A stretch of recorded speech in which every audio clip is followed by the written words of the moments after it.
Okay, in the previous class, we have discussed about certain properties of the selective charges or facts about the selective charges. In this class also, we are going to continue that one. Okay, see, we told that if you can charge a body, there is some charge has to be created on the body. ಯಾವುದು ಒಂದು charge ಬಾಡಿನ charge ಮಾಡಿದ್ರೆ ಅದರ ಮೇಲೆ charge means we can rub that one we can create the charge ಅಂತ ಹೇಳ್ತೀವಿ. Okay, how much charge is created on the body? ಹಾಗಾದರೆ ಎಷ್ಟು ಚಾರ್ಜಸ್ ಕ್ರಿಯೇಟ್ ಆಗುತ್ತೆ? 1 or 2? How much? Here it is not created 1 or 2. It is created a very large amount. So we can say a very large charge can be created on a body. So it is a not 100 or 200 or 1000 like this. ತುಂಬಾ ಜಾಸ್ತಿ charges create ಆಗುತ್ತೆ. Billions of charges has to be created. Okay, so while creating the charge, okay, ನಾನು ಚಾರ್ಜನ್ನು create ಮಾಡ್ತಾ ಇದ್ದೀನಿ. So positive ಚಾರ್ಜನ್ನು create ಮಾಡ್ತೀನಿ ಅಥವಾ negative ಚಾರ್ಜನ್ನು ಕ್ರಿಯೇಟ್ ಮಾಡ್ತೀನಿ. Or it is possible to create the single charge ಅಂತಂದ್ರೆ no, we are unable to create the single charge. ಒಂದು ಚಾರ್ಜನ್ನ ಕ್ರಿಯೇಟ್ ಮಾಡೋಕ್ಕಾಗೋದಿಲ್ಲ, ಲೈಕ್ ಪಾಸಿಟಿವ್ ಆರ್ ನೆಗೆಟಿವ್ ಅಥವಾ ಪಾಸಿಟಿವ್ ಚಾರ್ಜ್ ಅಥವಾ ನೆಗೆಟಿವ್ ಚಾರ್ಜ್. ಒಂದು ಚಾರ್ಜನ್ನು ನಾವು ಕ್ರಿಯೇಟ್ ಮಾಡೋಕ್ಕಾಗಲ್ಲ. While creating a charge we cannot create the single charge. We have to create the charge in pairs, equal positive and equal negative. So ನಾವು ಒಂದು ಚಾರ್ಜನ್ನು create ಮಾಡೋಕ್ಕಾಗಲ್ಲ. Pairs in terms of pairs ಅಂದ್ರೆ ಎರಡು, ಆ ರೀತಿ ನಾವು ಚಾರ್ಜಸ್ನ create ಮಾಡಬಹುದು. So we can write that one. So while creating the charge, while creating a charge we cannot create single charge.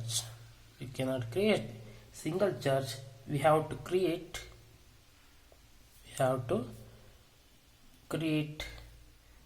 charge in pairs. So ನಾವು ಚಾರ್ಜಸ್ನ ಪೇರ್ಸಲ್ಲಿ create ಮಾಡ್ತೀವಿ. So equal positive and equal negative. ಎಷ್ಟು positive charges create ಆಗುತ್ತೋ ಅಷ್ಟೇ negative charges ಸಹಿತ create ಆಗುತ್ತೆ. Equal positive and equal negative. Okay, so ಒಂದು ಬಾಡಿನ rub ಮಾಡಿದರೆ ಇದರಲ್ಲಿ ಎಷ್ಟು ಪಾಸಿಟಿವ್ ಚಾರ್ಜಸ್ ಕ್ರಿಯೇಟ್ ಆಗುತ್ತೆ, ಅದರಲ್ಲಿ ಅಷ್ಟು ನೆಗೆಟಿವ್ ಚಾರ್ಜಸ್ ಕ್ರಿಯೇಟ್ ಆಗುತ್ತೆ ಅಂತ.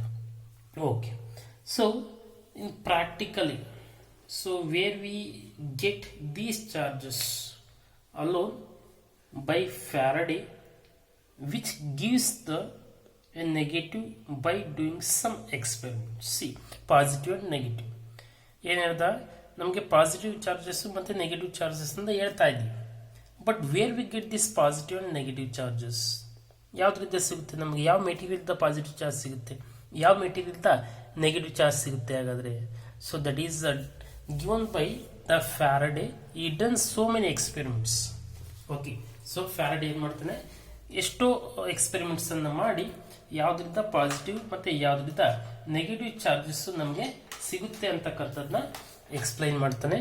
So and he made the certain a series for that by using the daily use a materials what we have seen in our daily life.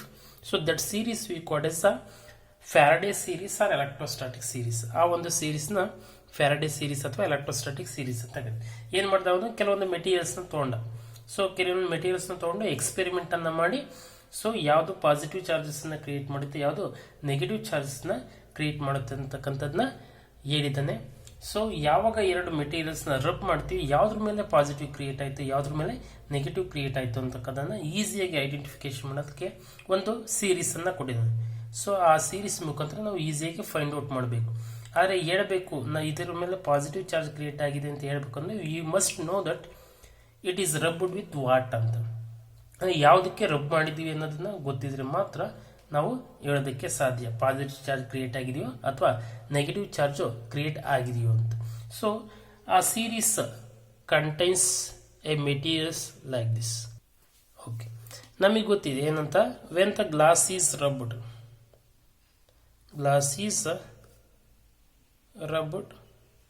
so it is charged and it acquires the positive. Arbitrarily we will take it as a positive charge. Okay, so glass na rub ಮಾಡಿದ್ವಿ. So ನಮಗೆ ಯಾವ charge create ಆಯ್ತು ಅದ್ರ ಮೇಲೆ positive charge create ಆಯ್ತು. plastic is rubbed. Plastic is rubbed. We told it is a what? Attractive charge means opposite charge has to be created on the what? Plastic, that we said a negative charge. Okay, so glass ಅನ್ನ rub ಮಾಡಿದ್ವಿ. So plastic ನ ಸಹಿತ rub ಮಾಡಿದ್ವಿ. Glass ಮೇಲೆ ಯಾವ charge create ಆಯ್ತು ಅದನ್ನ positive charge ಅಂತ ತಗೊಂಡ್ವಿ. ಆರ್ಬಿಟರ್ ಇದು ನಮಗೆ ಗೊತ್ತಿಲ್ಲ, ಇದನ್ನೇ ಪಾಸಿಟಿವ್ ಇದನ್ನೇ ನೆಗೆಟಿವ್ ಅಂತ ನಾವು. So just arbitrarily we are taken. Initially ಯಾವುದೋ ಒಂದು ಪಾಸಿಟಿವ್ ಯಾವುದೋ ಒಂದು ನೆಗೆಟಿವ್ ಅಂತ ಕೊಡಬೇಕಿತ್ತು, ನೇಮ್ ಕೊಡಬೇಕಿತ್ತು, ಅದಕ್ಕೆ ನಾವು ಕೊಟ್ಟಿದ್ವಿ. ಗ್ಲಾಸ್ ಏನು ಚಾರ್ಜಸ್ ಕ್ರಿಯೇಟ್ ಆಗಿದೆ ಅದು ಪಾಸಿಟಿವ್, ಪ್ಲಾಸ್ಟಿಕ್ ಮೇಲೆ ಏನು ಚಾರ್ಜಸ್ ಕ್ರಿಯೇಟ್ ಆಗಿದೆ ಅದನ್ನ ನೆಗೆಟಿವ್ ಅಂತ ತಗೊಂಡ್ವಿ. ಓಕೆ, ಸೊ ಈಗ ಇನ್ ಅವರ್ ಡೈಲಿ ಲೈಫ್ ಯಾವ ಮೆಟೀರಿಯಲ್ಸ್ನ ರಬ್ ಮಾಡಿದ್ರೆ ಯಾವ ಚಾರ್ಜಸ್ ಕ್ರಿಯೇಟ್ ಆಗುತ್ತೆ, ಯಾವುದ್ರ ಮೇಲೆ ಪಾಸಿಟಿವ್ ಕ್ರಿಯೇಟ್ ಆಗುತ್ತೆ, ಯಾವುದ್ರ ಮೇಲೆ ನೆಗೆಟಿವ್ ಕ್ರಿಯೇಟ್ ಆಗುತ್ತೆ ಅಂತಕ್ಕಂಥದ್ದನ್ನ ನೋಡೋಣ. So for that they given the series that we called as electrostatic series. Electrostatic series ಅಥವಾ ಫ್ಯಾರಡೆ ಸೀರೀಸ್ ಅಂತಲೂ ಸಹಿತ ಕರೀತೆ. ಸೊ ಈ ಫ್ಯಾರಡೆ ಏನು ಮಾಡಿದೆ, ಎಕ್ಸ್ಪೆರಿಮೆಂಟ್ ಅನ್ನು ಮಾಡಿ ಸೊ ಯಾವುದನ್ನ ಯಾವುದಕ್ಕೆ ರಬ್ ಮಾಡಿದ್ರೆ ನಮಗೆ ಪಾಸಿಟಿವ್ ಚಾರ್ಜ್ ಯಾವ್ದ್ರ ಮೇಲೆ ಕ್ರಿಯೇಟ್ ಆಗುತ್ತೆ, ನೆಗೆಟಿವ್ ಚಾರ್ಜ್ ಯಾವ್ದ್ರ ಮೇಲೆ ಕ್ರಿಯೇಟ್ ಆಗುತ್ತೆ ಅಂತಕ್ಕಂಥದ್ದು ಹೇಳ್ತೇನೆ. So the series is like this. First is a glass, okay, after flannel, after wool, after silk, okay, after hard metal, after hard rubber, after wax, after resin is nothing but plastic, hangandre plastic, after sulfur. Okay, so ಈ ಒಂದು list ಅನ್ನ ಕೊಟ್ಟಿದ್ದೀನಿ. ಈ ಒಂದು list ಅಲ್ಲಿ certain rule ಅನ್ನು ಸಹಿತ ಮಾಡಿದ್ದೀನಿ. ಏನು ರೂಲ್ ಅಂತಂದ್ರೆ ಇಲ್ಲಿರ್ತಕ್ಕಂಥ ಮೆಟೀರಿಯಲ್ಸ್ ಅಲ್ಲಿ ಫಾರ್ ಎಕ್ಸಾಂಪಲ್ ಫಸ್ಟ್ ಒನ್ ಮತ್ತೆ second one you can make any two materials rub each other. In that case which one will attract means which one is and which material will create the positive and which material becomes what negative ಅಂತ. ಇವೆರಡು ಇಲ್ಲಿರ್ತಕ್ಕಂಥ series ಅಲ್ಲಿ ಯಾವುದೇ ಎರಡು ಮೆಟೀರಿಯಲ್ನ ತಗೊಂಡು ರಬ್ಬು ಮಾಡಿದಾಗ higher position ಅಲ್ಲಿ ಇರ್ತಕ್ಕಂಥ material acquires the positive charge, lower position ಇರ್ತಕ್ಕಂಥ material acquires the negative charge. ಇಲ್ಲಿರ್ತಕ್ಕಂಥ ಮೆಟೀರಿಯಲ್ಸ್ ಅಲ್ಲಿ ಯಾವುದೇ ಎರಡು ಮೆಟೀರಿಯಲ್ಸ್ ನ ತಗೊಂಡು ರಬ್ ಮಾಡಿ ಈ ಲೀಸ್ಟ್ ಅಲ್ಲಿ ಅಪ್ಪರ್ ಪೋರ್ಷನ್ ಅಲ್ಲಿ ಯಾವ್ದು ಮೆಟೀರಿಯಲ್ ಇದೋ ಅದಕ್ಕೆ ಪಾಸಿಟಿವ್ ಚಾರ್ಜ್ ಅಕ್ವೈರ್ ಮಾಡಿಕೊಳ್ಳುತ್ತೆ, ಲೋಯರ್ ಪೋರ್ಷನ್ ಯಾವುದಿದೆ ಅದು ನೆಗೆಟಿವ್ ಚಾರ್ಜ್ ಅನ್ನ ಅಕ್ವೈರ್ ಮಾಡಿಕೊಳ್ಳುತ್ತೆ ಅಂತ. For example I will take the glass and I will take the water silk. So glass ಮತ್ತೆ ಸಿಲ್ಕ್ ಅನ್ನ ತಗೊಂಡು ರಬ್ ಮಾಡ್ತೀನಿ. Okay, so if you rubbed these two glass ಮತ್ತೆ ಸಿಲ್ಕ್ ಅನ್ನ ರಬ್ ಮಾಡಿದ್ರೆ ಇದರಲ್ಲಿ ಅಪ್ಪರ್ ಪೋರ್ಷನ್ ಇರತಕ್ಕಂಥದ್ದು ಯಾವುದು glass, it acquires the positive charge. Lower portion ಇರತಕ್ಕಂಥದ್ದು ಯಾವುದು ಸಿಲ್ಕ್. ಯಾವ್ದಾದ್ರು ತಗೊಳ್ಳಿ, you can take any two piece. ಇದರಲ್ಲಿ ಗ್ಲಾಸು ಮತ್ತೆ ಸಿಲ್ಕ್, ಗ್ಲಾಸ್ ಕಂಪೇರ್ ಮಾಡಿ ಸಿಲ್ಕ್ ಏನಿದೆ ಲೋಯರ್ ಪೋರ್ಷನ್ ಇದೆ. So it acquires the what negative charge.